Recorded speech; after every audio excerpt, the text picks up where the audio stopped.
लहरों से डर के कभी नौका पार नहीं होता। लहरों से डरकर कभी नौका पार नहीं होता। कोशिश करने वाले कभी हार नहीं होता।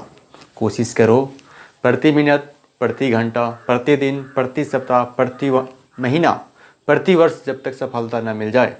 आप सभी का एक बार फिर स्वागत है स्टार जीएस एकेडमी के ऑनलाइन क्लासेस में। पिछला देखा जाए यानी फिजिक्स का, फिजिक्स यानी भौतिकी पेपर हुआ था, टेस्ट दिए थे आप लोग, यानी फ्री टेस्ट हम लेते हैं आपसे 7 बजे से लेकर 9 बजे के बीच, यानी शाम में। अगर आप भी चाहते हैं कि शाम में फ्री टेस्ट दे सकें, 10th अगर क्लास आप 10th के स्टूडेंट हैं या 11th के छात्र हैं या आप 12th के अगर स्टूडेंट हैं, अगर आपका पेपर 2021 में है, आप जुड़िए हमारे स्टार जीएस एकेडमी के ऑनलाइन फ्री टेस्ट में। दिए गए व्हाट्सएप नंबर पर अपना नाम, नेम और डिस्ट्रिक्ट का नाम लिखकर मेरे पास सेंड कीजिए। मैं आपको ग्रुप में जोड़ूंगा। ऐड करने के बाद आप फ्री टेस्ट हमारे स्टार जीएस एकेडमी की ओर से 7 से 9 शाम में दे सकते हैं। अगर हमारे आप चैनल पर नए हैं तो सब्सक्राइब जरूर कीजिए, क्योंकि सब्सक्राइब इसलिए करना पड़ेगा आपको क्योंकि डिस्कशन जो है, इन टेस्ट कितना ही मारिएगा, डिस्कशन नहीं देखिएगा तो कोई फ़ायदा नहीं होने वाला है। इसलिए डिस्कशन हमारे स्टार जीएस एकेडमी के यूट्यूब चैनल पर जाता है, इसलिए सब्सक्राइब कीजिए और दोस्तों के पास शेयर कीजिए। आज हम टेस्ट के बारे में बात कर लेते हैं। अगर आपके अंदर जज्बा है, हिम्मत है कुछ करने का, तो एक बार ज़रूर टेस्ट दें और मौका दें स्टार जीएस एकेडमी को। चलिए हम टेस्ट का बात कर सकते हैं। टेस्ट जो होता है ऑनलाइन टेस्ट होता है, अपने घर से आप अपने फ़ोन से आप टेस्ट दे सकते हैं। उसके लिए कोई कंडीशन वगैरह नहीं है, आप आइए और टेस्ट दीजिए। चलिए हम प्रश्न का बात कर लेते हैं। प्रश्न शुरू करते हैं। कहता है कि पहला प्रश्न, किसी विद्युत परिपथ में धारा को नापने के लिए किसका उपयोग किया जाता है? किसी विद्युत परिपथ यानी इलेक्ट्रिक सर्किट है, तो उसमें धारा जो है इलेक्ट्रिक करंट, जिसका नाम क्या है? Electric current. इसको नापने के लिए किसका उपयोग किया जाता है? पहला ऑप्शन है अमीटर, दूसरा है हाइड्रोमीटर, तीसरा है बोरोमीटर और चौथा है नॉन ऑफ दीज। क्यों अधिकांश बच्चे इसमें भी गलती कर दिए थे। किसी ने मार दिया था बोरोमीटर, किसी ने मार दिया था हाइड्रोमीटर। यहाँ इलेक्ट्रिक करंट को नापने वाला धारा क्या नाम है? अमीटर।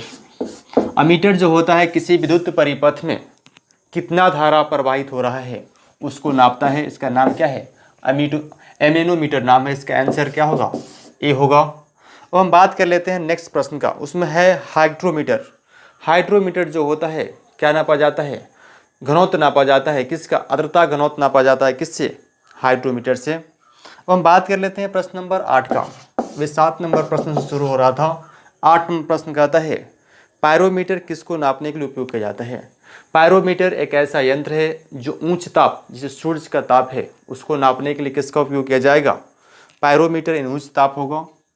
देखा जाए, कह रहा है कि पायरोमीटर किस चीज़ को नापा जाता है? उच्च ताप, यानी क्या होगा? High temperature. क्या होगा? हाई टेम्परेचर नापने वाला यंत्र है। इसका आंसर क्या होगा? इसका आंसर सी होगा 8 का। हम बात कर लेते हैं 9 नंबर प्रश्न का। कहता है निम्नलिखित में से भूकंप नापी यंत्र कौन सा है? यानी भूकंप जो होता है उसको नापने वाला यंत्र क्या है?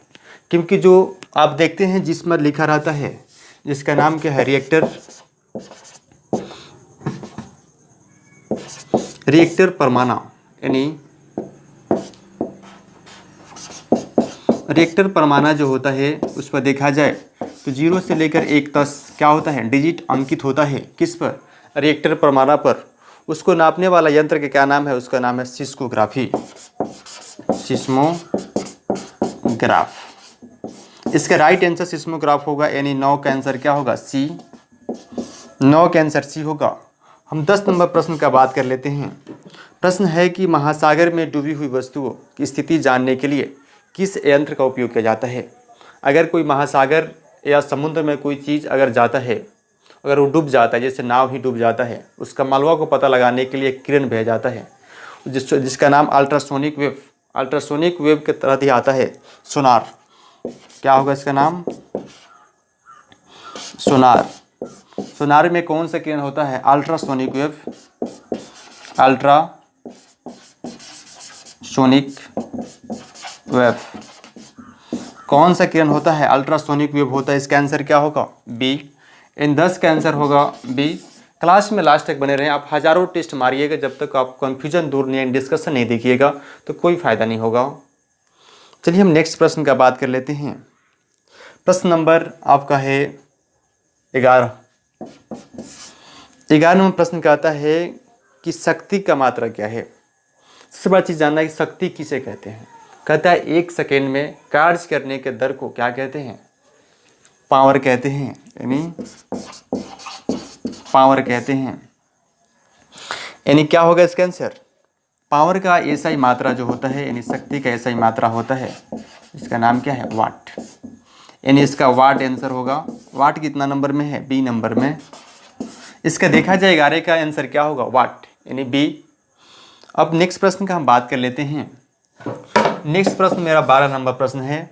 कहता है कि 1 पारसेक बराबर होता है। 1 पारसेक समझना जरूरी है कि पारसेक होता क्या है। 2 खगोलीय पिंडों के बीच की दूरी नापने के लिए, अधिकतम दूरी नापने के लिए उपयोग किया जाता है पारसेक। 1 पारसेक बराबर होता है, 1 पारसेक बराबर होता है 3.26 कितना? प्रकाश वर्ष। प्रकाश वर्ष। प्रकाश वर्ष का इंग्लिश होता है लाइट ईयर्स। Light years. आपकी समझ में 1 पारसेक बराबर 3.26 प्रकाश वर्ष या लाइट ईयर्स। अब जानना जरूरी है कि 1 प्रकाश वर्ष बराबर कितना होता है। 1 प्रकाश वर्ष यानी लाइट ईयर्स, मानिए लाइट्स ईयर देखा जाए तो 9.46 × 10⁻15 क्या होगा? मीटर। 9.46 × 10⁻15 मीटर होता है कितना? 1 प्रकाश वर्ष बराबर। क्लियर हो गया प्रश्न आपको? मैंने आपको बताया कि 1 पारसेक जो होता है ये क्या है? ये दूरी नाप पूछता है कि पारसेक या प्रकाश वर्ष किसका इकाई है, क्या नापता है? तो दूरी नापता है। बता दिया कि 1 पारसेक बराबर 3.26 प्रकाश वर्ष या 1 प्रकाश वर्ष बराबर 9.46 × 10⁻15 मीटर। अब हम बात कर लेते हैं नेक्स्ट प्रश्न जो है हमारा, वह 13 नंबर प्रश्न है। यहाँ देख लीजिए। 13 नंबर प्रश्न कहता है 1 हॉर्स पावर में कितना वाट होता है? 1 हॉर्स पावर में कितना वाट होता है? हॉर्स पावर, इसका नाम क्या है? Horse power. कितना वाट होता है? तो 746 वाट। 746 वाट बराबर 1 हॉर्स पावर होता है। क्लास में लास्ट तक बने रहें। कोई भी परेशानी और प्रॉब्लम हो रहा है अगर, तो हमारे व्हाट्सएप नंबर पर आप मैसेज कर सकते हैं और बात कर सकते हैं। दोस्तों को जितना हो सके उसमें जोड़िए, ऐड कीजिए।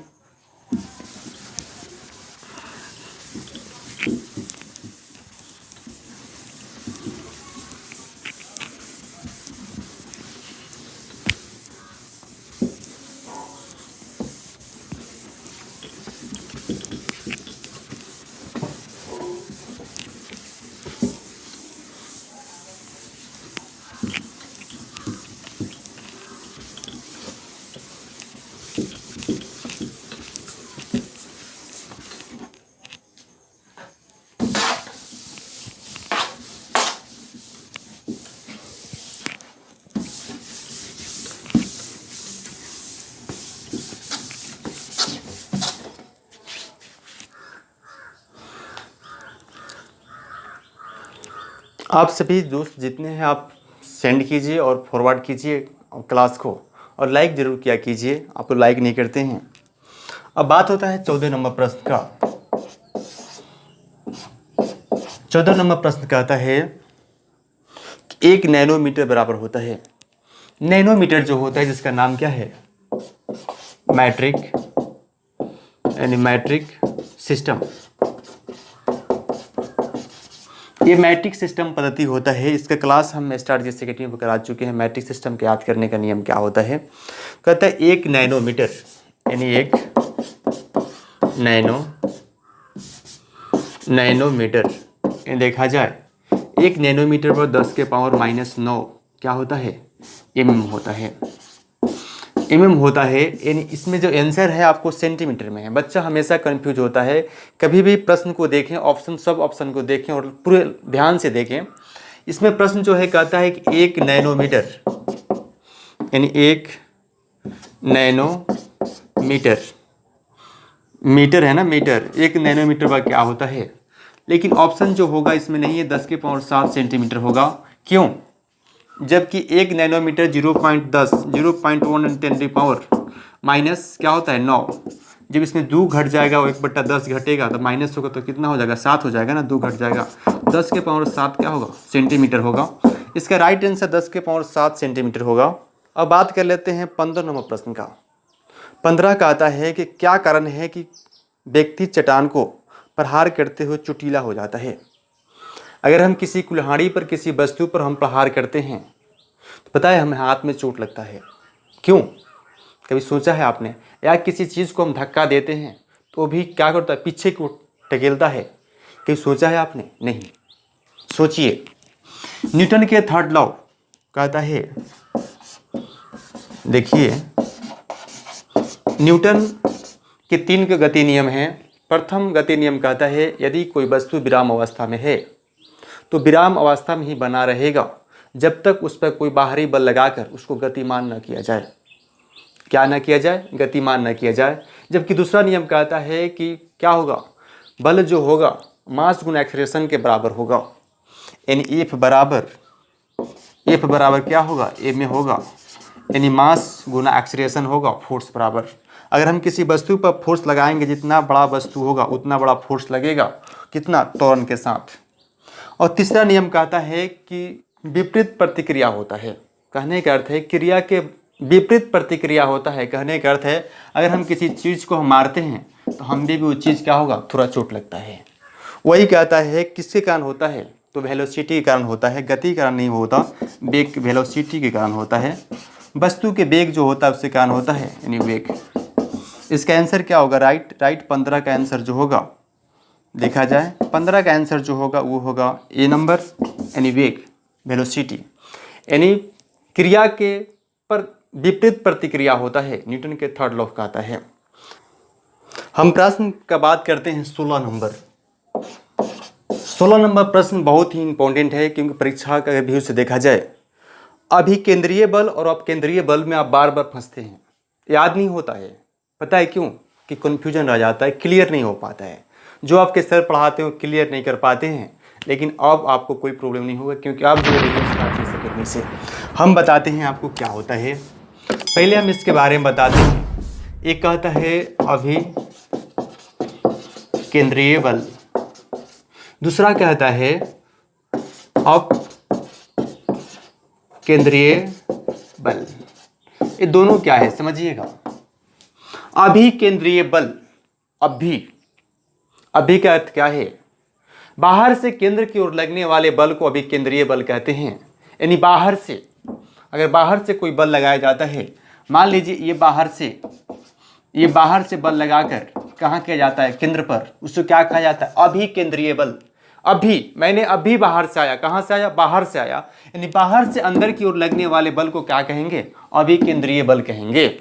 जैसे मान लीजिए कोई साइकिल चला रहा है कोई पथ पर, और जब वो टर्निंग होता है, टर्निंग पर घूमता है, तो उसका कहाँ होता है फोर्स, अंदर की ओर होता है, केंद्र की ओर होता है, तो कौन सा बल लगता है, अभिकेंद्रीय बल लगता है। अब बात होता है अपकेंद्रीय बल। अपकेंद्रीय बल का अर्थ है केंद्र से बाहर की ओर लगने वाले बल को क्या कहेंगे, अपकेंद्रीय बल कहेंगे।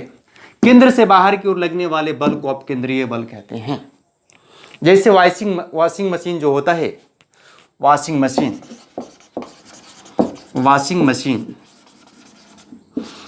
मशीन का हम बात करते हैं। वॉशिंग मशीन में जो कपड़ा होता है उसका बल कहाँ से लगता है, केंद्र से उसके फोर्स, यानी दीवार जो बना होता है वॉशिंग मशीन का, उस पर लगता है। उसमें कौन सा बल लगता है, अपकेंद्रीय बल लगता है।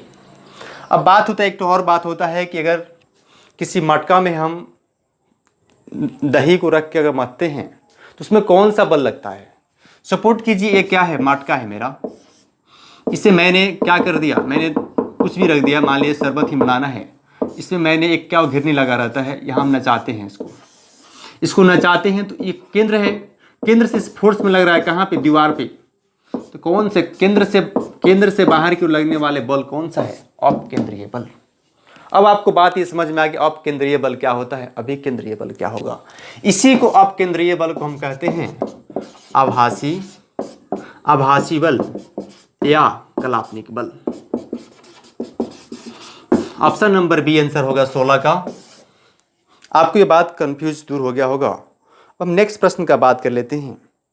प्रश्न कहता है 17 नंबर प्रश्न कहता है न्यूटन के गति का पहला नियम संबंधित है। मैंने बताया कि अगर कोई वस्तु विराम अवस्था में है तो विराम अवस्था में रहने का चेष्टा करता है जब तक उसमें कोई बाहरी बल लगाकर गतिमान न किया जाए। किसका है, किससे मिलता है? जड़त्व के नियम मिलता है। इसका हिंदी क्या होगा? जड़त्व। आंसर क्या होगा? सी। हम प्रश्न का बात करते हैं 18 नंबर। कहता है एक साइकिल चालक एक वृत्तीय गति पर किस ओर झुकेगा? आप मुड़ान पर जाते हैं तो किधर की ओर, बाहर की ओर झुकते हैं कि केंद्र की ओर झुकते हैं? केंद्र की ओर झुकते हैं। इसका आंसर क्या होगा? केंद्र की ओर। सी 18 का सी, यानी एक वृत्तीय गति है, इस तरह गति है, हम इस पर साइकिल चला रहे हैं। मान लीजिए हम साइकिल चला रहे हैं, इस साइकिल चला रहे हैं तो किधर मुड़ेंगे हम? केंद्र की ओर मुड़े ना। तो कौन सा, जब केंद्र की ओर बल लगता है तो कौन सा बल होगा? देखिए केंद्र की ओर बल तो अभी केंद्रीय बल। कौन सा बल लगेगा? पूछा है कौन सा बल लगेगा तो अभी केंद्रीय बल। किधर झुकता है? केंद्र की ओर झुकता है, यानी क्या होगा इसका? केंद्र की ओर। इसलिए इसका आंसर सी हो गया 18 का। अब हम बात कर लेते हैं नेक्स्ट प्रश्न का। प्रश्न नंबर 19 है। 19 नंबर प्रश्न कहता है कि रॉकेट के किस सिद्धांत पर कार्य करता है? रॉकेट जो उड़ता है, न्यूटन के थर्ड लॉ कहता है कि क्रिया के विपरीत प्रतिक्रिया होता है। जितना जोर से आप नीचे धक्का देंगे उतना जोर से ऊपर भागेगा। वही रॉकेट में जो हम ईंधन जितना नीचे स्पीड से फेंकता है उतना ऊपर वो जाता है। इसका आंसर क्या होगा? रेखीय संवेग संरक्षण। रेखीय संवेग क्या होगा? संरक्षण। इसका आंसर होगा रेखीय संवेग संरक्षण, यानी डी नंबर आंसर होगा 19 का। हम बात कर लेते हैं प्रश्न नंबर 20 का। कहता है एक नाव जल में नहीं डूबेगी। अरे कोई नाव है तो जल में नहीं डूबेगी जब तक उस पर कोई विस्थापित जल किसके बराबर हो जाए? उसके भार के बराबर हो जाए, वेट के बराबर हो जाए। यानी जो हमारा जल जो है, यानी समुद्र का जल W बराबर, दोनों का अगर वेट बराबर होगा तो कभी नहीं डूबेगा। इसका आंसर क्या होगा? भार बराबर हो जाए। इसका आंसर बी होगा, यानी 20 का क्या होगा? 20 होगा। लास्ट क्वेश्चन हमारा 21 नंबर है। 21 नंबर प्रश्न कहता है कि रेल की गति किस प्रकार की गति है? जब रेल चलती है तो क्या होता है? उसका एक्सेलरेशन भी चेंज होता है, उसका डायरेक्शन भी चेंज होता है, उसकी गति यानी मोशन भी क्या होता है? चेंज होता है। कहाँ चलता है? सीधी रेखाएं पर चलती है या टेढ़ी रेखाएं पर चलती है? किस पर चलती है? तो इसके अंतर क्या होगा? रूपांतरित गति, रूपांतर करती है। क्या हो रहा है? सब चेंज हो रहा है। तो इसका आंसर क्या होगा? बी, यानी रूपांतरित गति। रूपांतरित गति। ये हमारा 15 प्रश्न थे। आप पूरे लास्ट तक देखें। आपको बहुत बहुत धन्यवाद। और इस तरह हम आज लकी विनर जो हम घोषणा करते हैं और क्लास में बने रहें, दोस्तों के पास निश्चित ही शेयर करें। आज के लकी विनर जो हैं हमारे छोटू कुमार मधुबनी से हैं। आपको बहुत बहुत धन्यवाद। हमारे स्टूडियो से आकर अपना गिफ्ट ले सकते हैं और इस तरह ही टेस्ट में बने रहें। बहुत बहुत धन्यवाद आप सभी को स्टार GS एकेडमी कोर्स से।